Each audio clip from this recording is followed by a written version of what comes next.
আল্লাহ রাব্বুল আলামিন বলেন কদ আফলাহা মান যাক্কাহা, সে ব্যক্তি সফল হয়ে গেছে যে ব্যক্তি তার আত্মাকে পরিশুদ্ধ করতে পেরেছে।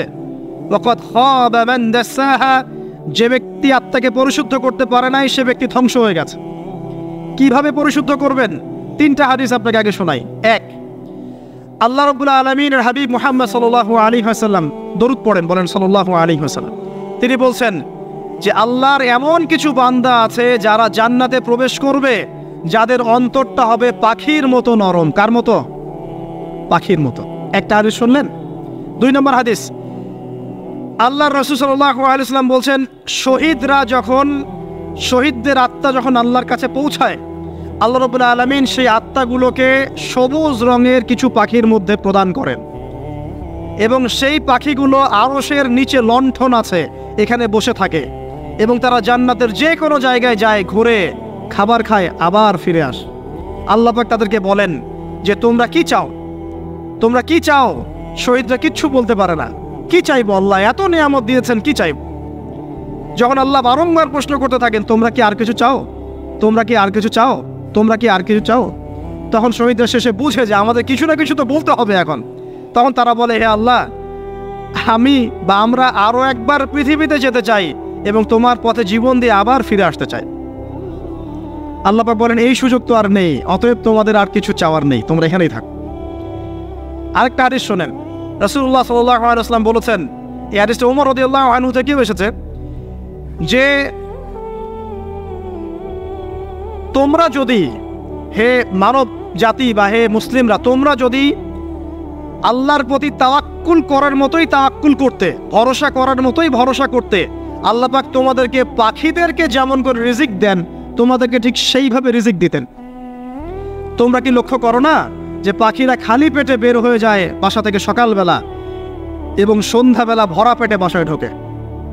আপনাকে যে তিনটা হাদিস শোনালাম এই তিনটা হাদিসে একটা শব্দ হচ্ছে কমন। শব্দটা কি বলেন?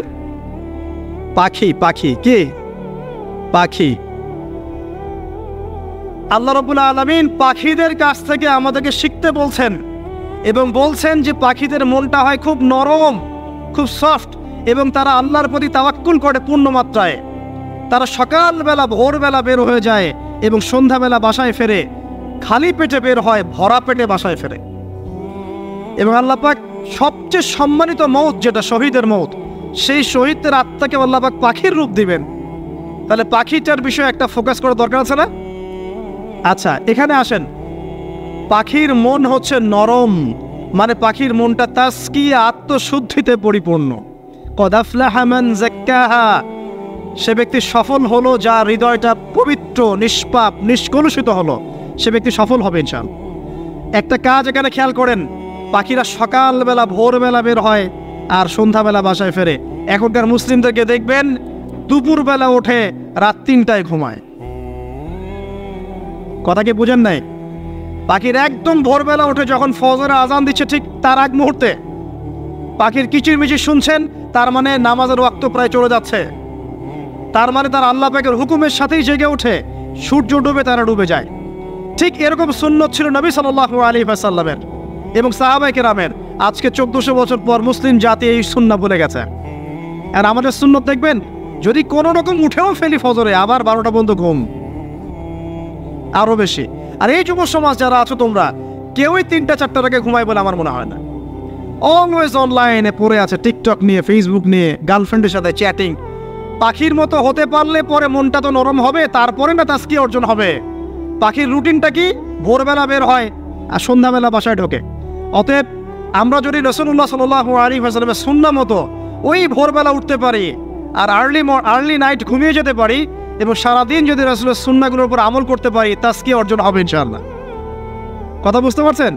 2, পাখির মতো নরম মন লাগবে। এখনকার আমরা যারা বেঁচে আছি আমাদের মনগুলো কঠিন।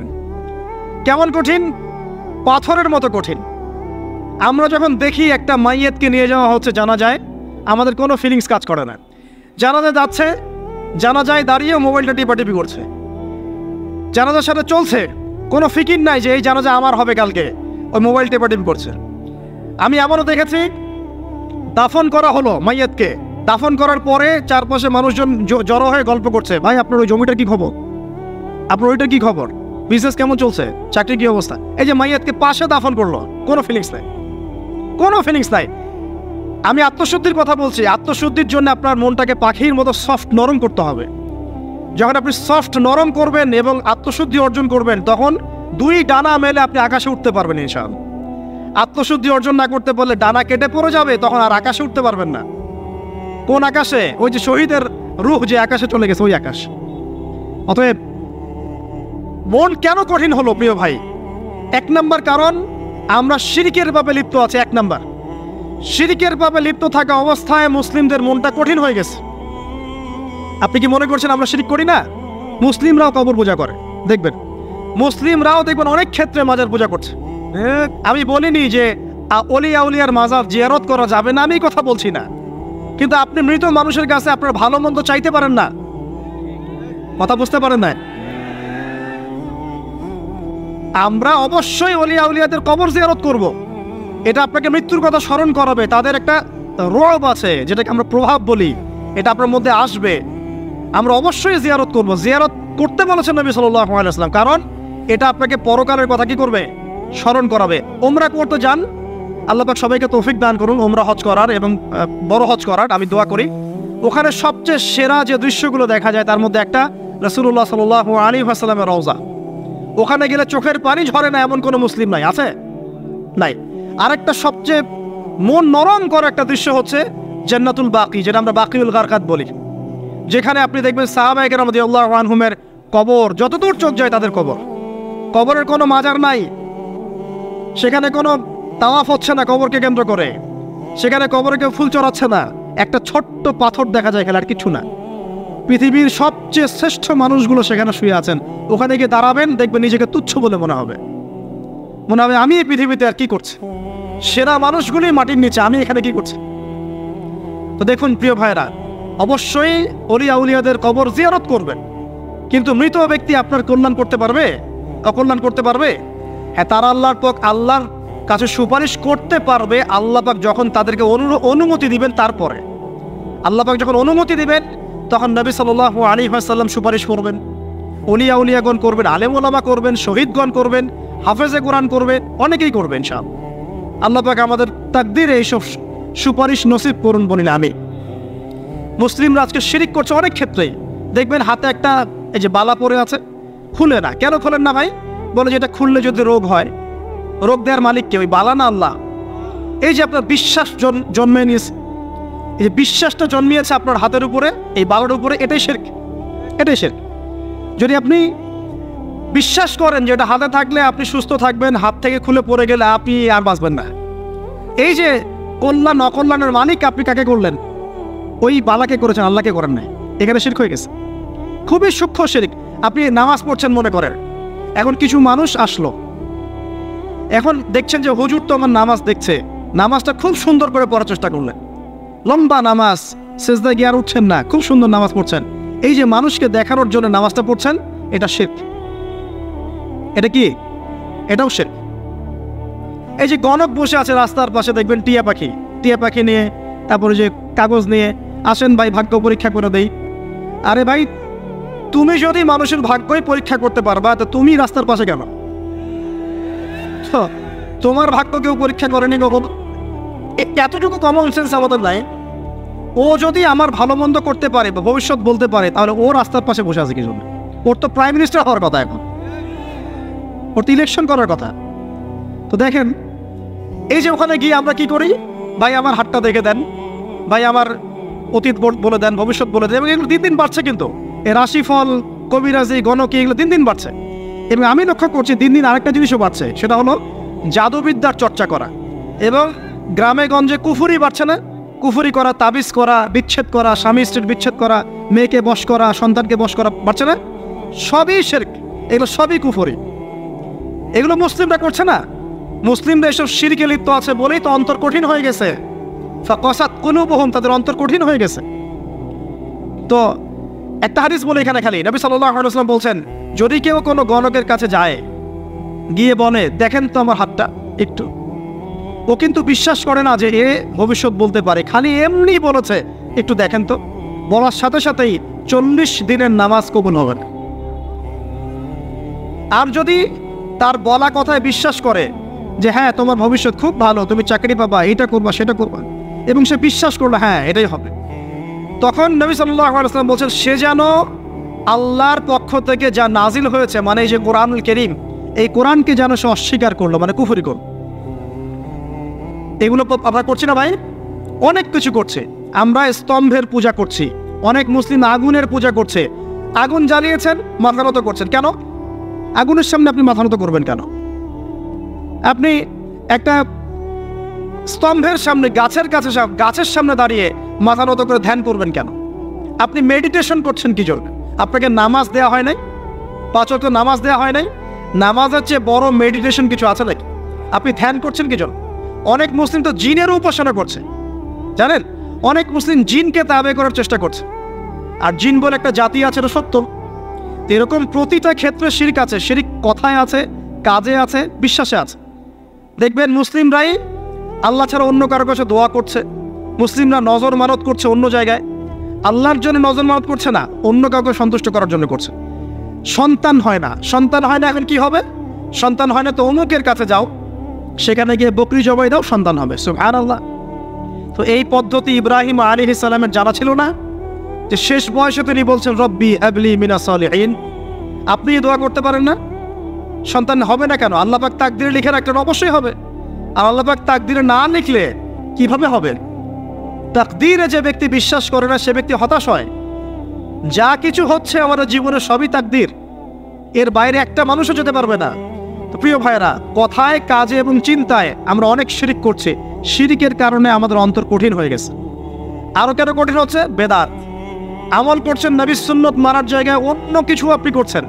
এমন কিছু আমল করছেন যেগুলোর সাথে রাসূলের সুন্নতের কোনো সম্পর্ক নাই এবং সাহাবীদের সুন্নতেরও কোনো সম্পর্ক নেই। এই ক্ষেত্রে গিয়ে আপনি বেদাত করছেন, বেদাত করে অন্তর কঠিন হয়ে যাচ্ছে। অন্তর কঠিন হওয়ার একটা বড় কারণ হচ্ছে হারাম রিজিক। যখন আপনি হারাম রিজিকে যাচ্ছেন, সুদ, ঘুষ, আপনার দুর্নীতি, আপনার এই যে অন্যের সম্পদ আত্মসাৎ করা, হালাল হারামের পরোয়া না করা, এই রিজিক দিয়ে যখন আপনি আপনার দেহ, রক্ত, মাংস গঠিত হচ্ছে, আপনার কলবটা শক্ত হয়ে যাচ্ছে। আমি কি বুঝাতে পারছি না? হারাম রিজিক যখন আপনার শরীরে ঢুকছে, অন্তরটা শক্ত হয়ে যাচ্ছে। একটা হাদিস যথেষ্ট। আল্লাহ রাসূল বলেছেন ইন্নাল্লাহা তাইয়্যিব লা ইয়াকবালু ইল্লা তাইয়্যিব। আল্লাহ পাক পবিত্র সত্তা, তিনি পবিত্র ছাড়া কবুল করেন না। আপনি 10টা হজ করে আসেন, চুরির টাকা দিয়ে, ডাকাতির টাকা দিয়ে, আত্মসাতের টাকা দিয়ে, দুর্নীতির টাকা দিয়ে, যদি কবুল হয় তাহলে কোরআন সুন্নাহ মিথ্যা হয়ে যাবে। নাউযুবিল্লাহ। কথা কি বুঝতে পারছেন না? আল্লাহ রাব্বুল আলামিন বলছেন আল্লাহ পাক পবিত্র ছাড়া কবুল করেন না। হারাম রিজিক দিয়ে ইবাদত কবুল হয় না। আমরা ওই যে রংপুর অঞ্চলে একবার ওই যে হারাগাছ একটা অঞ্চল আছে না, সেখানে গিয়েছিলাম। সেখানে মাশাআল্লাহ আবার বিড়ির অনেক ফ্যাক্টরি আছে। কিসের? বিড়ি তো হালাল নাকি? তামাক তো হালাল নাকি? তো সেখানে বিড়ি ফ্যাক্টরির অনেক মালিক আছে এবং তারা মসজিদ কমিটির অনেক দায়িত্বপ্রাপ্ত আর কি। মুসলিমদের গায়রত্ব এখন নাই, মুসলিমরা এদেরকে আবার মসজিদ কমিটির সদস্যও বানিয়েছে। তো এখন মসজিদ কমিটিতে এসে তার প্রভাবে আর ইমাম সাহেব টিকতে পারে না। দুইজন বলে নামাজের পর হাত তুলে দোয়া করতে হবে, দুইজন বলে করা যাবে না। ঠিক আছে? এই নিয়ে এই ক্যাচাল হতে হতে দেখা গেল এক পর্যায়ে মারামারি পর্যন্ত হয়েছে। মসজিদ ভাগ হয়েছে, মারামারিও হয়েছে। তো সেখানে আমাকে দাওয়াত করেছিল যে ওয়াজ করার জন্য, দোয়া করার কথা বলছে। তাই আমি বললাম যে দোয়া করে লাভ কি? দোয়া করলেই বা কি, না করলেই বা কি? রিজিকটাই তো হারাম। আপনি তো তামাকের টাকা খাচ্ছেন, তামাক। আপনি মাদকের টাকা খাচ্ছেন, এটাকে হালাল না হারাম? তো হারাম টাকা দিয়ে হাত তুলে দোয়া করলেই কি, না করলেই কি? দোয়া তো উঠছে না উপরে। আগে হারাম রিজিক ছাড়েন, তারপর দোয়া তো। তো রিজিক হারাম হওয়ার কারণে আমাদের কি হচ্ছে? অন্তরটা কি হচ্ছে ভাই? কঠিন হচ্ছে। ওই পাখির মতো আর মুক্ত আকাশে উঠতে পারবেন না। তারপরে সামনে যান, আরো কেন কঠিন হয়? বস্তুবাদিতা, দুনিয়া। সারাদিন দুনিয়ার ফিকির, দুনিয়ার চিন্তা। খাবো কি, পরবো কি, ব্যাংক ব্যালেন্স, টাকা পয়সা, স্ট্যাটাস, সারাটা দিন দুনিয়ার দুনিয়া। ঘুম থেকে ওটা থেকে নিয়ে শুরু করে ঘুমানো পর্যন্ত খালি দুনিয়া। যারা দুনিয়ার নেশায় মত্ত হয়ে আছে, এদের অন্তরটা কঠিন হয়ে যায়। এই অন্তরটা পাখির মতো হতে পারবে না। ঠিক আছে কথা? যারা দুনিয়ার নেশায় মত্ত হয়ে আছেন, এই অন্তরটা কঠিন হয়ে যাবে, পাখির মতো হতে পারবে না। তারপর কি? আরো সামনে যান। দিনই জ্ঞান চর্চা না করা অন্তর কঠিন হওয়ার কারণ। আর কি কারণ? পাপ করা। পাপ যত বেশি আপনি পাপ করবেন, যত বেশি পর্ন দেখবেন, যত বেশি মাদক খাবেন, যত বেশি জুয়া খেলবেন, যত বেশি অহেতুক সময় নষ্ট করবেন, যত বেশি আপনি অন্যের ক্ষতি করবেন, ঠিক আছে, নিরপরাধ মানুষের উপর নির্যাতন করবেন, যত বেশি আপনি পাপ করবেন, পাপ, এই পাপ করতে করতে করতে মানুষের অন্তর কঠিন হয়ে যায়। ইবনুল কাইয়্যিম রাহিমাহুল্লাহ বলেছেন যে পাপ করতে থাকলে মানুষের অন্তর কঠিন হয়ে যেতে থাকে, এবং ইস্তেগফার আর জিকির করলে গিয়ে মানুষের অন্তর আবার নরম হতে থাকে। পাপের উপর পাপ করতে থাকলে মানুষের অন্তর কঠিন হতে থাকে। এ বিষয়ে রাসূলুল্লাহ সাল্লাল্লাহু আলাইহি ওয়াসাল্লাম বলেছেন, যখন মানুষ একটা পাপ করে কলবের মধ্যে একটা কালো দাগ পড়ে যায়, যখন আরও একটা পাপ করে আরেকটা কালো দাগ পড়ে যায়, এভাবে যখন পাপ করতেই থাকে তখন পুরো কলবটাই কালিমাপূর্ণ হয়ে যায়। এই অবস্থায় যদি সে তওবা করে আল্লাহ পাক মাফ করে দিবেন। যদি এই অবস্থায় তার মৃত্যু হয়ে যায়, তার আত্মাটা থেকে দুর্গন্ধ বের হতে থাকে, যে আত্মাটা কবজ করতে পর্যন্ত মালাকুল মউত মানে ঘৃণা পোষণ করেন। কথা কি বুঝতে পারছেন? যখন অন্তর পাপ করতে করতে কলুষিত হয়ে যাবে, ওয়াকাদ খাবা মান দাসাহা, যখন পাপ করতে করতে অন্তর কলুষিত হয়ে যাবে, তখন আপনার এই মালাকুল মউত পর্যন্ত ওই আত্মাটাকে বের করার সময় ঘৃণা করবে, দুর্গন্ধযুক্ত। আল্লাহ পাক আমাদেরকে পাপ থেকে বাঁচিয়ে রাখুন, আমিন। এরকম কিছু কাজ আছে, বস্তুবাদিতা, শিরক, বেদাত, হারাম রিজিক, সারাদিন দুনিয়ার ফিকির নিয়ে থাকা, ঠিক আছে, অন্যের ক্ষতি করা, পাপ কন্টিনিউয়াসলি করতে থাকা, এবং দিন ছেড়ে দেওয়া, দিনের ইলম ছেড়ে দেওয়া, আল্লাহ পাকের আনুগত্য ছেড়ে দেওয়া, এই কাজগুলো করতে থাকলে মানুষের অন্তর কি হয়? কঠিন হয়ে যায়। এখন সলিউশন কি বলেন? 5 মিনিটে আমি সলিউশন বলছি, কেমন করে আপনি এটাকে নরম করবেন আর পরিশুদ্ধতা অর্জন করবেন এবং ওই পাখির মতো মুক্ত আকাশে উড়বেন। কিভাবে বলবো? 1 নাম্বার, অবশ্যই শিরক ত্যাগ করতে হবে। কি করতে হবে? শিরক ত্যাগ করতে হবে, আল্লাহ পাকের তাওহীদের উপর থাকতে হবে। আল্লাহ পাক তৌফিক দান করুন। লং কিছু বলার সময় নেই আমার হাতে, একটা বই বলছি, কিতাবুত তাওহীদ। কি নাম? কিতাবুত তাওহীদ। এই বইটা অনেক ভার্সন বাজারে বের হয়েছে, কিনে দেখবেন শিরক কত প্রকার কি কি, তাওহীদ কাকে বলে কত প্রকার কি কি। যেটা বুঝবেন না মাদ্রাসা চলে যাবেন, আলেম ওলামার কাছে গিয়ে জিজ্ঞাসা করবেন, হুজুর এটা বুঝি নাই। ঠিক আছে? 1 নাম্বার, শিরক ত্যাগ করতে হবে। 2 নাম্বার, আপনাকে তাওহীদে থাকতে হবে। দেখ, অন্তর নরম করার কথা বলছি। 2 নাম্বার, সুন্নতের উপর আমল করতে হবে। ওই যে পাখির কথা বললাম, যে সকালবেলা বের হয় আর সন্ধ্যাবেলা কি করে? বাসায় ফেরে। খালি পেটে বের হয়, ভরা পেটে বাসায় ফেরে। তার মানে আমাদেরকেও সকাল সন্ধ্যাটা কাটাতে হবে নবী সাল্লাল্লাহু আলাইহি ওয়াসাল্লামের সুন্নত অনুযায়ী।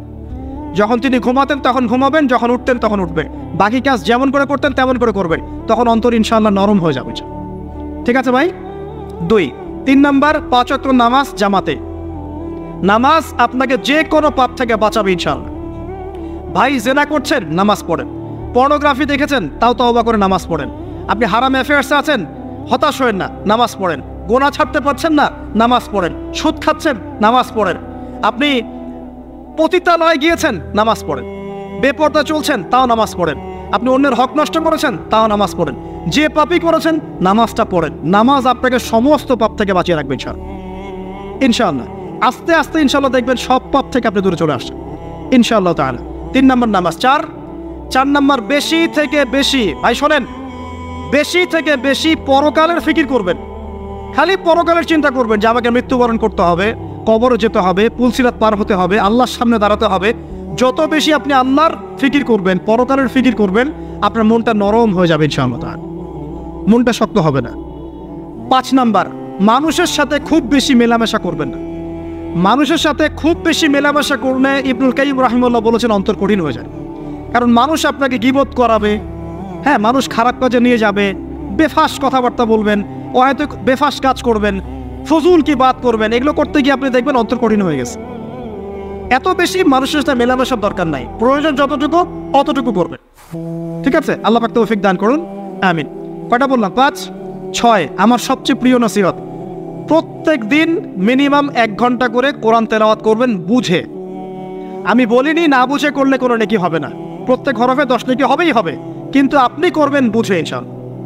যখন বুঝে আপনি প্রত্যেক দিন 1 পারা করে বা 1 ঘন্টা করে কোরআন তেলাওয়াত করবেন, আপনার কলিজা, আপনার কলব নরম হতে বাধ্য, এবং আপনার অন্তরে আল্লাহ নূর নেমে আসবে ইনশাআল্লাহ। দেখবেন আপনার কলব থেকে সমস্ত এই যে পঙ্কিলতা, কলুষতা ইনশাআল্লাহ চলে যাবে ইনশাআল্লাহ তাআলা।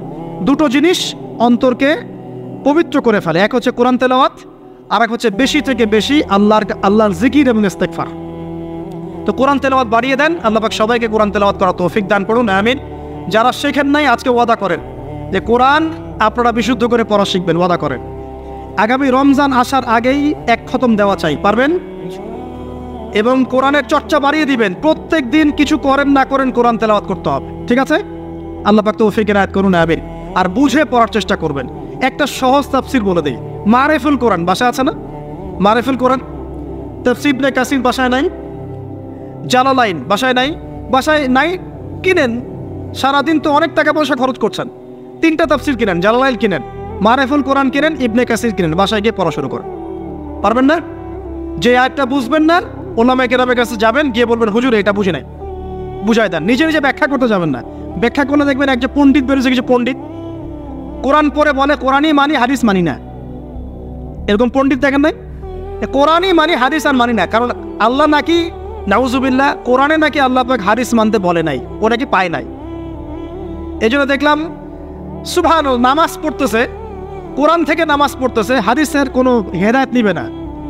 মানে কিরকম, যে হাত আবার ঠিকই বাঁধতেছে, হাত বাঁধতেছে, রুকু করতেছে, সেজদা করতেছে, এগুলো আবার কোথায় পাইলো আল্লাহ ভালো জানেন। হাত এভাবে বাঁধতেছে, এভাবে হাতটা বাঁধা কোরআনে কোথায় আছে আমি পাইলাম না কোথাও, ঠিক আছে? তা হাদিস ছাড়া কি এগুলো আসবে? হাত বাঁধ, সেজদায় গিয়ে সুবহান রাব্বিয়াল আ'লা বলছে না, বলছে আসলামতু লিরাব্বিল আলামিন। এটা কোরআন থেকে বলছে। অথচ নবী সাল্লাল্লাহু আলাইহি ওয়াসাল্লাম হাদিস থেকে বলছেন সুবহান রাব্বিয়াল আ'লা, সুবহান কুদ্দুসুন রব্বুল মালাইকাতি ওয়ার রূহ, সুবহানাকাল্লাহুম্মা রাব্বানা ওয়া বিহামদিকা আল্লাহুম্মা ইগফির। এগুলো নাই, ও বলছে আসলামতু লিরাব্বিল আলামিন। মানে কোরআন মানি, হাদিস মানি না। এত বেশি পণ্ডিত হওয়ার দরকার নাই। এরা হচ্ছে ইচরা পাকা টাইপের পণ্ডিত। ওমর রাদিয়াল্লাহু আনহুর যুগে বেঁচে থাকলে এদেরকে পিটাই সোজা করে ফেলাইতে হবে। ফাইজলামি শুরু করছে, কোরআন মানি, হাদিস মানি না। আল্লাহ পাক কোরআনে বলছেন ওয়া মা আতাকুমুর রাসূলু ফাখুযু, রাসূল যা দিয়েছেন তা গ্রহণ করো। ওয়া মা নাহাকুম আনহু ফান্তাহু, রাসূল যা নিষেধ করছেন দূরে থাকো। রাসূল যা দেন সেটা হাদিস না, রাসূল যা দেন সেটা সুন্নাহ না। সুন্নাহ তো সে মানেই না, আলটিমেটলি সে কোরআনই মানে না। তো আসল কথা হচ্ছে এইসব ফিতনা থেকে বেঁচে থাকবেন, কোরআন তেলাওয়াত বাড়িয়ে দেন। কয়টা বলছি? 5টা, 6টা। 7 নাম্বার, বেশি থেকে বেশি ইস্তেগফার সারাদিন পড়বেন। আস্তাগফিরুল্লাহ ওয়া আতুবু ইলাইহি, আস্তাগফিরুল্লাহ ওয়া আতুবু ইলাইহি, আস্তাগফিরুল্লাহ আল্লাযী লা ইলাহা ইল্লা হুয়াল হাইয়ুল কাইয়ুম ওয়া আতুবু ইলাইহি। প্রত্যেকদিন পড়তে হবে 100 বার করে। কতবার করে? 100 বার। 8 নাম্বার, বেশি বেশি আল্লাহর জিকির, চলতে ফিরতে জিকির। সুবহানাল্লাহ, আলহামদুলিল্লাহ, লা ইলাহা ইল্লাল্লাহ, আল্লাহু আকবার, লা হাওলা ওয়ালা কুওয়াতা ইল্লা বিল্লাহ। বলবেন হাসবুনাল্লাহু ওয়া নি'মাল ওয়াকিল, ঠিক আছে? সুবহানাকাল্লাহুম্মা রাব্বানা ওয়া বিহামদিকা আল্লাহুম্মা ইগফিরলি, সুবহানাল্লাহি ওয়া বিহামদিহি আদাদা খালকিহি ওয়া রিদা নাফসিহি ওয়া জিনাতা আরশিহি ওয়া বিদায়াতা কালিমাতিহি। যত জিকির আছে সব করবেন, জিকির বাড়াবেন। যত জিকির বাড়াবেন অন্তর পরিশুদ্ধ হবে ইনশাআল্লাহ আযজা ওয়া জাল। কয়টা বলছে? 8। আর 2টা বলি, 9। অন্যের হক নষ্ট করবেন না। অন্যের হক নষ্ট করলেই মন কঠিন হয়ে যাবে। অন্যের হক নষ্ট করবেন না, বরং মানবতার কল্যাণে কাজ করেন। যে কাজগুলো মানব সেবামূলক সেগুলো করেন। রক্তদান কর্মসূচি করেন, গাছ লাগান, এতিমের মাথায় হাত বোলান, বিধবার খোঁজ খবর নেন, ঠিক আছে? মেয়েদের সেলাই মেশিন কিনে দেন, মানুষের উপকারে কাজ করেন। দেখবেন আপনার মনটা নরম হয়ে যাবে ইনশাআল্লাহ। যার মন নরম এবং যার মনের মধ্যে সততা আছে, আল্লাহ পাক ইনশাআল্লাহ সেখানে অবশ্যই হেদায়েত ঢালবে ইনশাআল্লাহ তাআলা। আর 10 নম্বর সবচেয়ে শেষ হচ্ছে যে কবর জিয়ারত করবেন বেশি বেশি করে, এবং নিজের মৌতের কথা স্মরণ করে আল্লাহর কাছে বেশি বেশি দোয়া করবেন। কি দোয়া করবেন? ইয়া মুকাল্লিবাল কুলুব সাব্বিত কলবি আলা দীনিক, ইয়া মুসাররিফাল কুলুব সাররিফ কুলুবানা আলা তাআতিক। এই দোয়াগুলো করবেন ইনশাআল্লাহ। এবং কবর জিয়ারত করবেন সপ্তাহে সপ্তাহে, পারলে 2 দিন 3 দিন পর পর কবরস্থানে যাবেন। ইনশাআল্লাহ দেখবেন আপনার মন নরম হবে ইনশাআল্লাহ আযজা ওয়া জাল। এখনকার এই সভ্যতা এসে কবরস্থানকে সমাজ থেকে দূরে সরিয়ে দিয়েছে। অথচ আগে মুসলিমদের কবরস্থান ছিল মসজিদের পাশে, 5 ওয়াক্ত নামাজ পড়তো, কবর জিয়ারত করে বাসায় যেত। 5 ওয়াক্ত নামাজ পড়তে আসতো, কবরকে দেখতো, পরকালের কথা স্মরণ হতো। এখন কবরস্থান ওই যে দূরে, সারা জীবনে একবার যায় কিনা সন্দেহ আছে। এই 10টা কাজ যদি আপনারা করতে পারেন ইনশাআল্লাহ তাআলা, আমাদের কলবটা ইনশাআল্লাহ নরম হবে, আত্মশুদ্ধি অর্জিত হবে। আর এগুলোর পাশাপাশি অবশ্যই আল্লাহওয়ালা, আত্মশুদ্ধিওয়ালা মানুষের সহমতে গিয়ে থাকবেন। আল্লাহওয়ালা, আত্মশুদ্ধিওয়ালা মানুষের সহমতে গিয়ে থাকবেন, তাদেরকে দেখেই দেখবেন মনটা নরম হয়ে যাবে ইনশাআল্লাহ। ইলমি পরিবেশে থাকেন, দিনী পরিবেশে থাকেন, আমর বিল মারুফ নাহি আনিল মুনকারে কাজ করেন। 3 দিন 7 দিন 40 দিন যতদিন পারেন আল্লাহর পথে সময় লাগান, সময় লাগান। আমি এটাকে আপনার আত্মশুদ্ধির জন্য বলছি, এটাই একমাত্র পথ পদ্ধতি আত্মশুদ্ধির, এটা বলছি না। এখানে গেলে আপনি ইনশাআল্লাহ আপনার ইসলাহ এবং সংশোধনের জন্য কাজ করতে পারবেন। আল্লাহ রাব্বুল আলামিন আমাদের সবার কলবগুলোকে পরিচ্ছন্ন করুন। আল্লাহ পাক আমাদের সবাইকে শিরকের পাপ থেকে বাঁচিয়ে রাখুন, হৃদয় কঠিন হওয়া থেকে বাঁচিয়ে রাখুন। আল্লাহ পাক আমাদেরকে বেশি থেকে বেশি কোরআন তেলাওয়াত করার তৌফিক দান করুন, দ্বীনি জ্ঞান চর্চা করার তৌফিক দান করুন। আল্লাহ পাক আমাদের সবাইকে হারাম রিজিক, জেনা, সুদ, ঘুষ থেকে বাঁচিয়ে রাখুন। আল্লাহ পাক আমাদেরকে পরকালীন চেতনায় এই দুনিয়ার জীবন কাটানোর তৌফিক এনায়েত করুন। আমিন। হাদিসটা কঠিন। রাসূলুল্লাহ সাল্লাল্লাহু আলাইহি ওয়াসাল্লাম বলেছেন, যখন নবীর নাম উচ্চারিত হবে তখন বলবেন কি? সাল্লাল্লাহু আলাইহি ওয়াসাল্লাম। নবী সাল্লাল্লাহু আলাইহি ওয়াসাল্লাম বলেছেন, মান তারাকা সালাতান মুতাআম্মিদান ফাকাদ কাফারা।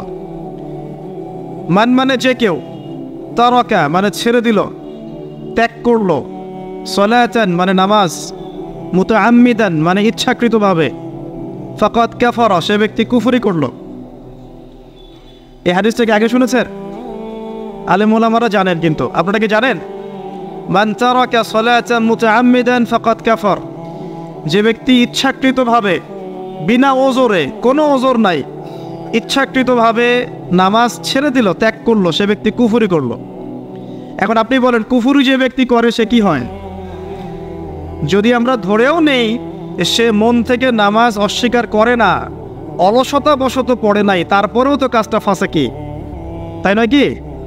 আচ্ছা, তো আজকের প্রথম নসিহত হচ্ছে 5 ওয়াক্ত নামাজ মৃত্যুর আগ পর্যন্ত কেউ ছাড়বেন না। আমার সাথে ওয়াদা করেন যে ইনশাআল্লাহ আগামী যতদিন বেঁচে থাকব 5 ওয়াক্ত নামাজ জামাতে পড়ার চেষ্টা করব, যদি জামাত না পাই একা পড়ার চেষ্টা করব। আল্লাহ পাক তৌফিক দান করুন। আমিন। আজকে যদি এই কথাটাই শুধু বাসায় নিয়ে যেতে পারেন, 5 ওয়াক্ত নামাজ আর জীবনে ছাড়বো না, আমাদের আজকের মাহফিল সফল। আর আজকে যদি অনেক কথাবার্তা হয় ওয়ার্ল্ড অ্যাফেয়ার্স নিয়ে, ইকোনমিক্স নিয়ে, শেষ জামানা নিয়ে, ঠিক আছে, আমাদের সমকালীন ফিতনাগুলো নিয়ে, কিন্তু দিন শেষে বাড়িতে যদি কিছু না নিয়ে যেতে পারেন তাহলে আলোচনায় এসে কোনো লাভ নাই। এই ছবি তোলাতুলি, ভিডিও করা, হ্যাঁ, স্লোগান দেয়া, আইওয়াস শোডাউন করার মধ্যে কোনো ফায়দা নাই। ফায়দা কিসে? কদ আফলাহা মান যাক্কাহা। আল্লাহ পাক সূরা শামসের মধ্যে বলছেন, কদ আফলাহা, সে ব্যক্তি সফল হয়ে গেল। সে ব্যক্তি সফল হয়ে গেল মানে সে জান্নাতে চলে যাবে ইনশাআল্লাহ। কে? মান যাক্কাহা, যে ব্যক্তি তার নফসটাকে, তার এই যে কলব, এটাকে পরিশুদ্ধ করতে পেরেছে, সে ব্যক্তি সফল হয়ে গেল। ওয়াকাদ খাবা মান দাসাহা, যে ব্যক্তি তার নফসটাকে পরিশুদ্ধ করতে পারলো না, সে ব্যক্তি ধ্বংস হয়ে গেল। নফস কিভাবে পরিশুদ্ধ হবে এটা আমাদের আজকের আলোচনার টপিক। তার আগে আমরা বলি, 5 ওয়াক্ত নামাজ ছাড়া নফস কখনো পরিশুদ্ধ হবে না। তো আজকে আমরা অনেক যদি আলোচনা করি, বাসায় কিছু নিয়ে যেতে না পারি, তাহলে আলোচনার কোনো লাভ নাই, কোনো ফায়দা নাই। মানুষকে দেখানো, তাকবীর দেয়া, এই যে আমাকে প্রোটোকল দিয়ে নিয়ে আসলেন, ঠিক আছে, ভালোবাসা ভালোবাসার জায়গায়, কিন্তু দিন শেষে যদি আমরা আল্লাহর সামনে আত্মসমর্পণ করতে ব্যর্থ হই তাহলে এই মাহফিলগুলোর বরকত নষ্ট হয়ে যাবে। আমরা কি চাই যে মাহফিলের বরকত নষ্ট হয়ে যায়? আসরের জামাত আমরা আদায় করেছি, এই জামাত আমাদেরকে শৃঙ্খলা শিখিয়েছে, শেখায় নাই? একজন ইমাম লিড দিলেন নামাজে, আপনারা তাকে ফলো করলেন, তাই নয় কি? এটাই তো হচ্ছে মুসলিম উম্মার বৈশিষ্ট্য। মুসলিম উম্মা হবে শৃঙ্খলাবদ্ধ জাতি, যাদের প্রতিটা কাজ হবে সুশৃঙ্খল। আর আমাদের কাজগুলো কি এখন সুশৃঙ্খল? আমরা কিন্তু উশৃঙ্খল জীবনযাপন করি। দেখবেন ওই যে একটা হাদিস আছে শেষ জামানায়, যে নারী পুরুষের পোশাক পরবে, পুরুষ নারীর পোশাক পরবে। এই যে উশৃঙ্খলতা দেখেন না এখন শেষ জামানায়। আপনি দেখবেন এমন এক শ্রেণীর মেয়ে বের হয়েছে বাজারে, রাস্তাঘাটে, সমাজে, যারা কাপড় পরবে কিন্তু কাপড় পরেও নগ্ন থাকবে। এ কোনো হাদিস আমি বানিয়ে বলছি না, সবগুলো হাদিস সহি। এখন দলিল দিতে গেলে অনেক সময় চলে যাবে। তো উশৃঙ্খলতার যুগ, কাপড় পরে থাকাটা তাকওয়ার পোশাক, শালীনতা। আর এখনকার যুগটা চলছে কাপড় খোলার যুগ।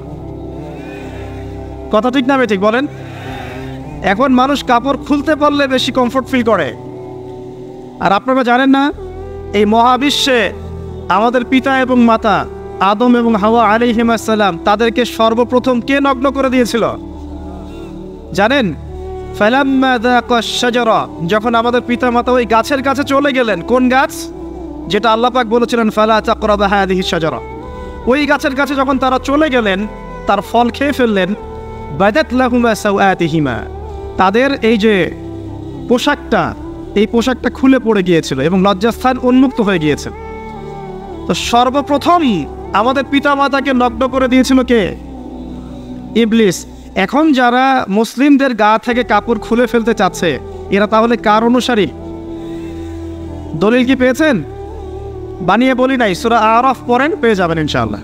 কোন সূরা? সূরা আরাফ। প্রথম নসিহত প্রিয় ভাইরা, এই যুগটা হচ্ছে উশৃঙ্খলতার যুগ।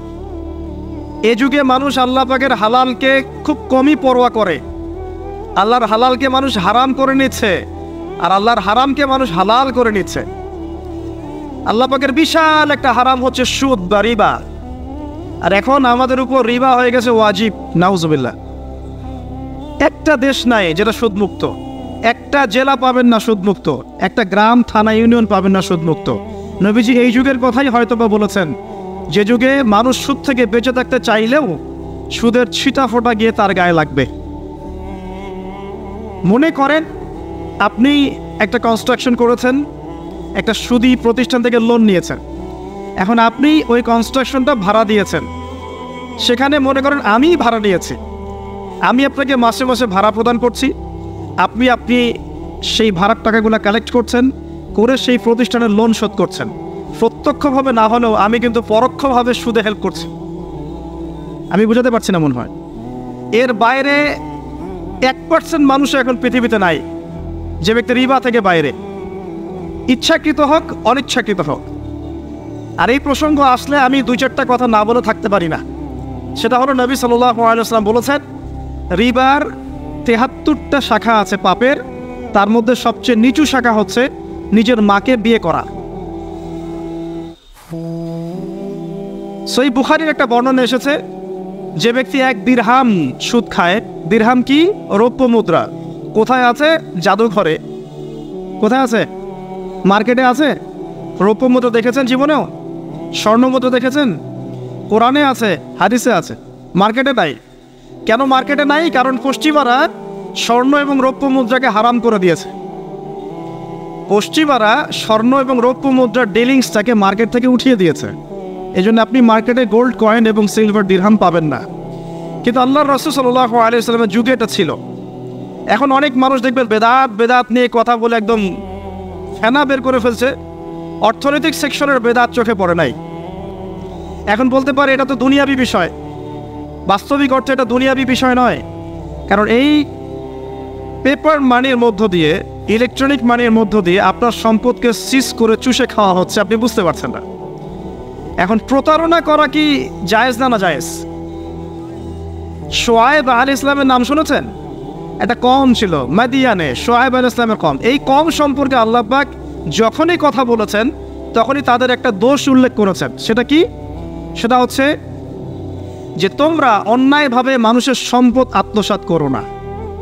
তোমরা অন্যায়ভাবে মানুষের সম্পদ আত্মসাৎ করো না। এই কাজটা করতো শোয়েব আলাইহিস সালামের কম, এবং তারা মাপে কম দিত, জনগণের অর্থ সম্পদ লুটে পুটে খেত। আল্লাহ রাব্বুল আলামিন তাদেরকে ভূমিকম্প দিয়ে ধ্বংস করে দিয়েছে। এখন এই পুরো মনিটারি সিস্টেম যেটা চলছে, এর মধ্য দিয়ে গরিব যে দেশগুলো আছে, স্বল্প উন্নত দেশ বা মধ্যম পর্যায়ের দেশ বা আরও নিম্ন পর্যায়ের অর্থনৈতিক সেকশনে, তাদের রক্তগুলো চুষে চুষে খেয়ে একটা সভ্যতা আজকে বিশাল বিশাল অট্টালিকা নির্মাণ করেছে। এই যে অন্যের রক্ত চুষে নিজে বড়লোক হওয়া, এটা কি হালাল না হারাম? এ কারণেই এই মনিটারি সিস্টেমের মধ্যে হারাম আছে। এই যুগটা সেই যুগ যেখানে মানুষ আল্লাহর হারামকে হালাল করে নিয়েছে আর হালালকে হারাম করে নিচ্ছে। রিবা একটা টাটকা হারাম, আমরা এটাকে হালাল করে ফেলেছি। এখন এই হাদিসগুলো শুনলে আমাদের গায়ের মধ্যে দাগও কাটে না, অন্তরটা কেঁপে ওঠে না, আমাদের কলবে কোনো নড়া দেয় না। নবী সাল্লাল্লাহু আলাইহি ওয়াসাল্লাম বলছেন, 1 দিরহাম যে ব্যক্তি সুদ খেয়েছে সে যেন 36 বার জেনা করেছে। কতবার? আমি হাদিসটা বানিয়ে বললাম কি বললাম না, আপনারা আলেমদেরকে জিজ্ঞাসা করবেন, বাসায় গিয়ে অবশ্যই জিজ্ঞাসা করবেন। যদি দেখেন হাদিস ঠিক আছে, সহি, তাহলে আল্লাহর ওয়াস্তে এখন যেমন তওবা করলেন আমি 5 ওয়াক্ত নামাজ ছাড়বো না, ঠিক আমার সাথে আবার তওবা করেন যে সারা জীবন সুদ খাবো না ইনশাআল্লাহ। নবী সাল্লাল্লাহু আলাইহি ওয়াসাল্লাম 4 শ্রেণীর মানুষকে অভিশাপ করেছেন। এক শ্রেণী যে সুদ খায়, 2 নাম্বার যে দেয়, 3 নাম্বার যে সাক্ষী থাকে, 4 নাম্বার যে লিখে রাখে। এখন আপনি বলেন এই পুরো মনিটারি সিস্টেমের মধ্যে এই 4 শ্রেণীর মানুষ আছে না? কোনো না কোনোভাবে আমরা এর সাথে সম্পৃক্ত নই কি? সম্পৃক্ত। অতএব আল্লাহর এই বাণীকে যদি ভয় করেন, কোন বাণী? আল্লাহ পাক বলছেন ইয়া আইয়ুহাল্লাযীনা আমানু হে মুমিনগণ ইত্তাকুল্লাহ, তোমরা আল্লাহকে ভয় করো। ওয়াযারু মা বাকিয়া মিনার রিবা ইন কুনতুম মুমিনিন, তোমরা সুদের অবশিষ্ট অংশগুলো ছেড়ে দাও যদি প্রকৃতপক্ষে তোমরা মুমিন হয়ে থাকো। ওয়া ইন লাম তাফআলু, তোমরা যদি সুদ না ছাড়ো, আল্লাহর হুঁশিয়ারি শোনেন, যদি তোমরা সুদ না ছাড়ো, ফাযানু বিহারবিন মিনাল্লাহি ওয়া রাসূলিহি, তাহলে আল্লাহ এবং তার রাসূলের সাথে যুদ্ধের ঘোষণা শুনে রাখো। আল্লাহ এবং তার রাসূলের বিপক্ষে যুদ্ধ করে কেউ জান্নাতে যাবে? কেউ কবরের আযাব থেকে বাঁচতে পারবে? কেউ হাউজে কাউসারের পানি পাবে? আল্লাহ এবং তার রাসূলের সাথে যুদ্ধ করে কেউ টিকতে পারবে? আপনার কি তাই মনে হয়? যদি মনে হয় তাহলে দিব্যি সুদ খান, কোনো সমস্যা নেই। আর যদি মনে হয় যে আল্লাহ এবং তার রাসূলের সাথে যুদ্ধ করে আমি পার পাবো না, আল্লাহ এবং তার রাসূলের বিরুদ্ধাচরণ করে আমার কবর টিকবে না, কারণ আমি একটা কথা বারবার বলি আপনাদেরকে যে আল্লাহ ছাড়া আমাদের আপন বলতে কেউ আছে? একা এসেছেন পৃথিবীতে, একাই যেতে হবে। আপনার খ্যাতি, আপনার অর্থনৈতিক খ্যাতি, অর্থের প্রতিপত্তি, আপনার ক্ষমতার দাপট, আপনার ধর্মীয় দাপট, কোনো কিছুই, ফ্যান ফলোয়ার্স, কেউ আপনার সাথে কবরে যাবে না। মনে করেন আমি আসছি, আপনারা সবাই স্লোগান দিচ্ছেন, কথার কথা আপনারা আমাকে ভালোবাসেন, বা একজন পলিটিশিয়ান আসছে, আপনারা সবাই স্লোগান দিচ্ছেন, ভালোবাসেন তাকে। দিন শেষে ওই পলিটিশিয়ান একাই কবরে যাবে, দিন শেষে আপনিও একাই কবরে যাবেন, আমিও একাই কবরে যাব।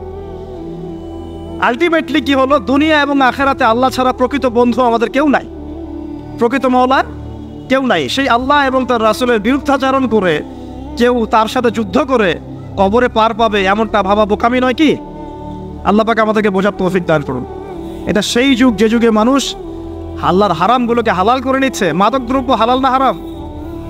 এখন দেখবেন মেজরিটি সংখ্যক মানুষ মাদক দ্রব্যের সাথে সংশ্লিষ্ট হয়ে গেছে। স্পেশালি বর্ডার এলাকা যেগুলো আছে বাংলাদেশের, সেই বর্ডার এলাকাগুলোতে দিব্যি রমরম ব্যবসা চলছে, মাদকের দিব্যি ব্যবসা চলছে। এবং যারা মাদক খাচ্ছে এরা মুসলিম, তারা হয়তো এই হাদিস জানে না। আল্লাহ পাক ওদের কানের মধ্যে আমার এই হাদিস যেন পৌঁছে দেন, আমিন। নবী সাল্লাল্লাহু আলাইহি ওয়াসাল্লাম বলেছেন, আমি মেরাজের রাতে যখন গিয়েছি তখন এক শ্রেণীর মানুষকে দেখেছি, ওদেরকে শাস্তি দেওয়া হচ্ছে। কি শাস্তি? জাহান্নামীদের রক্ত এবং পুঁজ ওদেরকে খেতে দেওয়া হচ্ছে। জিবরাইল আলাইহিস সালামকে জিজ্ঞাসা করা হলো যে এরা কারা? তিনি বললেন, এরা আপনার উম্মতের সেই সব ব্যক্তি যারা মাদক দ্রব্য সেবন করত। আল্লাহ রাব্বুল আলামিন তার হাবিবের মাধ্যমে জানিয়েছেন, যখন কোনো মুসলিম মাদক সেবন করে বা কোনো ব্যক্তি মাদক সেবন করে, তখন 40 দিন তার নামাজ কবুল হয় না। এরপর যদি সে তওবা করে তাহলে আল্লাহ পাক তার তওবা কবুল করবেন ইনশাআল্লাহ। যদি সে আবারও মাদক খায় তওবা করার পর, আবার 40 দিন তার নামাজ কবুল হবে না। যদি সে আবার তওবা করে, আল্লাহ পাক আবার তাকে মাফ করে দিবেন। যদি সে আবারও মাদক খায়, আবার 40 দিন তার নামাজ কবুল হবে না। তারপর যদি আবার তওবা করে, আবার আল্লাহ তাকে মাফ করে দিবেন। এরপরেও যদি সে আবার মাদক দ্রব্য সেবন করে, নবী সাল্লাল্লাহু আলাইহি ওয়াসাল্লাম বলছেন, তাকে আল্লাহ রাব্বুল আলামিন পরকালে মৃত্যুর পরে তিনাতুল খাবাল পান করাবেন। তিনাতুল খাবাল। জিজ্ঞাসা করা হল, ইয়া রাসূলুল্লাহ, তিনাতুল খাবাল কি জিনিস? নবী সাল্লাল্লাহু আলাইহি ওয়াসাল্লাম উত্তর দিচ্ছেন, এটা হচ্ছে জাহান্নামীদের রক্ত, মাংস, এগুলো পুড়ে পচে যে রসটা বের হবে, এটা হচ্ছে তিনাতুল খাবাল। এই যে দুনিয়াতে যারা ওয়াইন খাচ্ছে, শ্যাম্পেইন, ওয়াইন, বিয়ার, তারপরে যে কি ভোদকা, হ্যাঁ, গাঁজা, হেরোইন, ফেন্সিডিল, ইয়াবা, একটা বিষয় শোনেন, কি কারণে আপনি সেখানে যাচ্ছেন?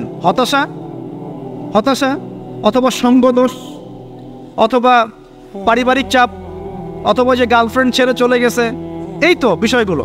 কি কারণে মানুষ মাদকের কাছে যায়? কেন যায়? কারণটা কি? আমরা যখন ফিলোসফি পড়তাম তখন একটা তত্ত্ব পড়ানো হয়েছে আমাদেরকে।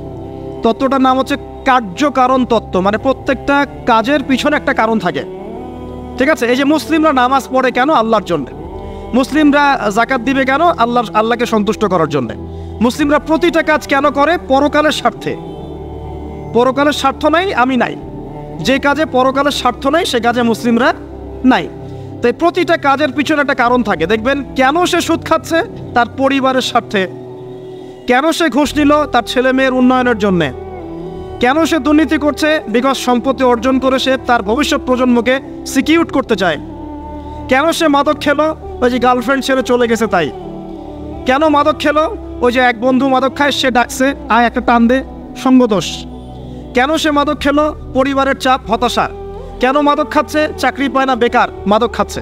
মানে মেন্টাল চাপগুলো নিতে পারছে না, সে মাদক খাচ্ছে। সবচেয়ে বেশি মানসিক চাপ কাদের উপর আসে জানেন? 1 নম্বর নবীগণের উপরে, 2 নম্বর আল্লাহর সৎ বান্দাদের উপরে, তারপর যার ইমান যত উঁচু তার উপর মানসিক চাপ তত বেশি আসে। এখন যদি মানসিক চাপের সলিউশন মাদকই হবে, তাহলে তো আমাদেরই মাদক খাওয়া দরকার ছিল। নাউজুবিল্লাহ।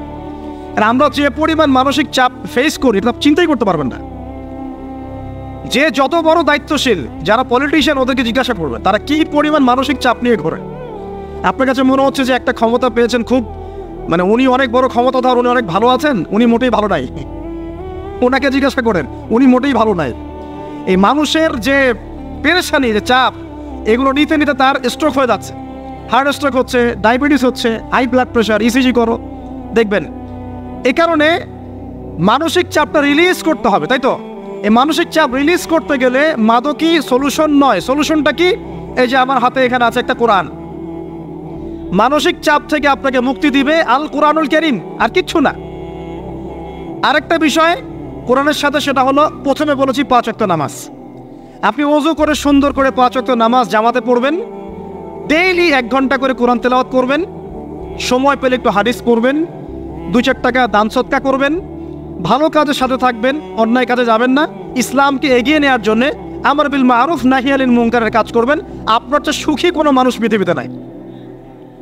ওই সুখ যদি ওই যে বুশরা জানতে পারতো না, তাহলে আপনার কলিজার মধ্যে পারমাণবিক বোম মেরে দিত। কথা বুঝতে পারেন নাই? পশ্চিমারা যদি জানতে পারতো যে মুসলিমরা কত শান্তিতে থাকে এসব কাজ করার পরে, তাহলে আমাদের অন্তরের মধ্যে পারমাণবিক বোম মেরে ধ্বংস করে ফেলত। ওরা তো আমাদের সুখ দেখতে পারে না, পারে? প্রকৃতপক্ষে এরা বিশ্বের কোনো ধার্মিক মানুষের সুখই দেখতে পারে না।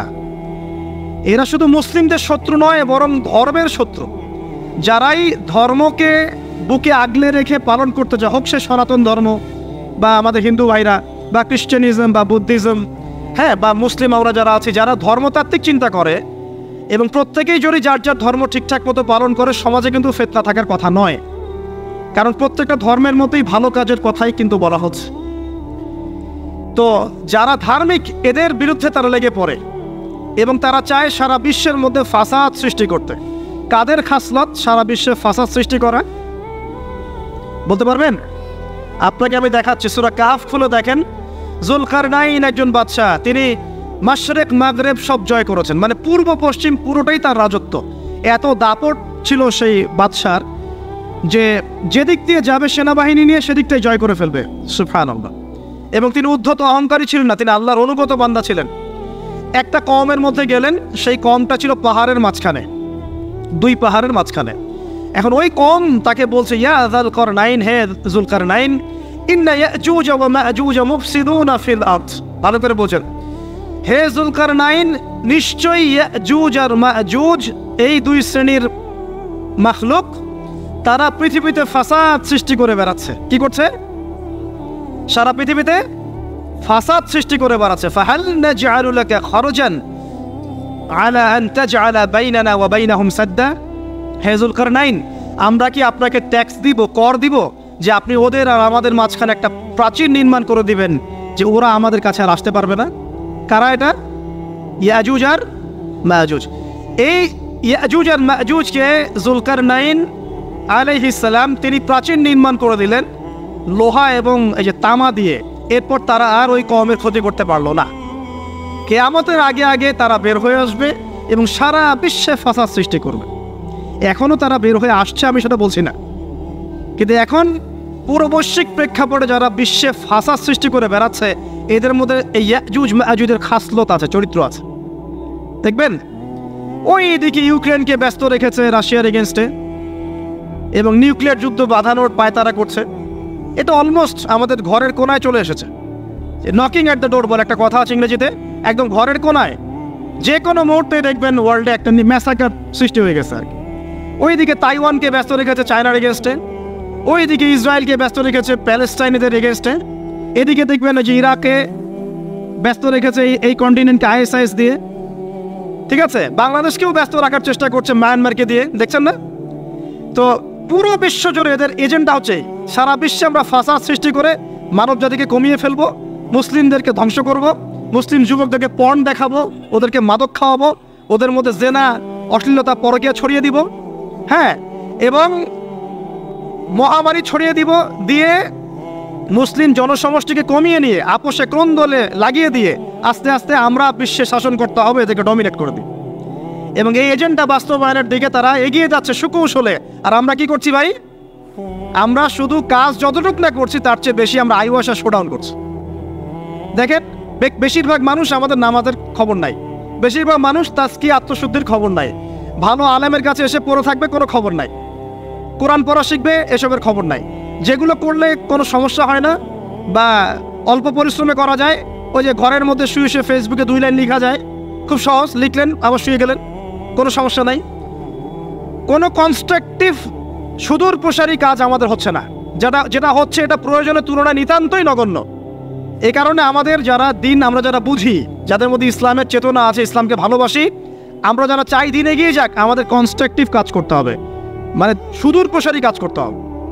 শৈথিল্যতাবাদীও হবেন না, আবার চরমপন্থীও হবেন না, মধ্যমপন্থী হয়ে ইসলামকে, কোরআনকে এবং হাদিসকে হাতে নিয়ে উম্মার ঐক্যের স্বার্থে, দেশ জাতি জনগণের ঐক্যের স্বার্থে এগিয়ে যান।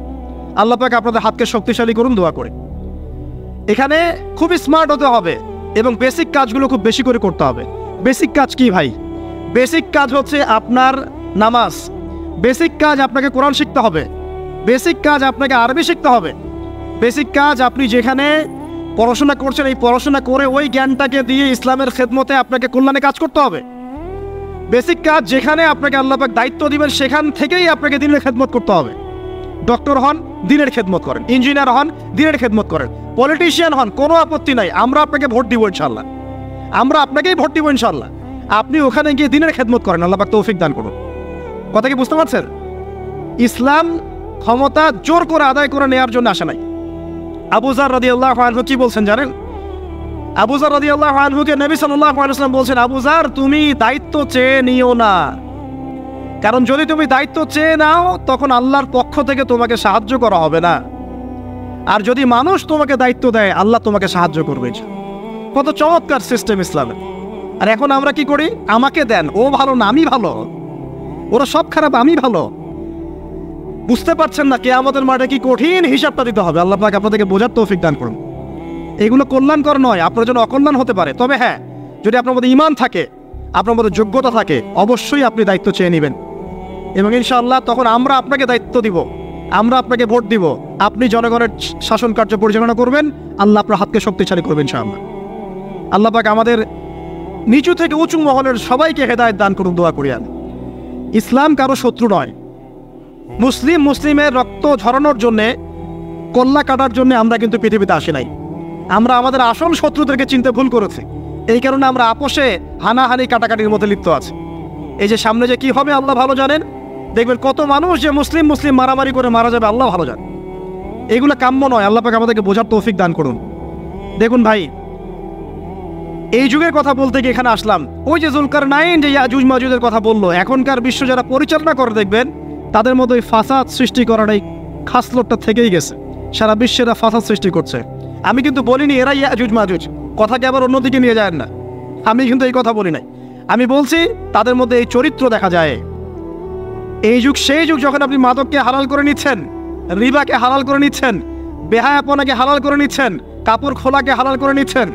আপনি মুসলিম হয়েও দেখবেন শিরকে লিপ্ত আছেন, সুন্নতে লেবাস আছে কিন্তু আকীদার মধ্যে বেদাত থেকে গেছে। আপনি মুসলিম হয়ে হালাল হারাম রিজিকের পরোয়া করছেন না, দিনের বেসিক জিনিসগুলো শিখছেন না। আল্লাহ পাক এই যুগের ফিতনাগুলো থেকে আমাদের মুসলিমদেরকে হেফাজত করুন, আমিন। কিভাবে সাফল্য অর্জন করবেন আমি একটা পয়েন্ট আজকে উল্লেখ করে এই পয়েন্ট থেকে আলোচনা গুটিয়ে নিব ইনশাআল্লাহ। আমি জাস্ট একটা পয়েন্ট বলছি আপনাকে।